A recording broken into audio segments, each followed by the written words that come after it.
আজিও আছো আজিও ৰৈ আছো মই কাৰোবাৰ অপেক্ষাত। সেই তেতিয়াৰ দৰে এতিয়াও পদূলি মূৰত সাক্ষী আছে মোৰ পদূলিৰ শেৱালিজোপা।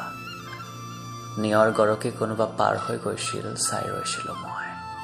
মুখৰ সেই হাঁহিটি বিজুলী মৰা দুচকুৰ চাহনি। যদিও বা নাছিল ৰ'দ, অহা নাছিল বৰষুণ, ছাতিটো কিন্তু লগত সদায় ৰাখিছিল।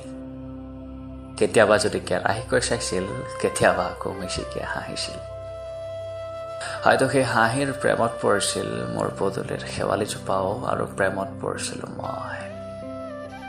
কিন্তু হঠাৎ যেন গুচি গ'ল শৰত, নুফুলা হ'ল শেৱালিজোপা, নেদেখা হলো সেই হাঁহি, দুচকুৰ চাৱনি। পাৰ হৈ গ'ল দিন, মাহ, বছৰ, আকৌ শৰত আহিল, কিন্তু নাহিল মোৰ ফাগুন। এইবাৰ নুফুলিল শেৱালিজোপাও, বুক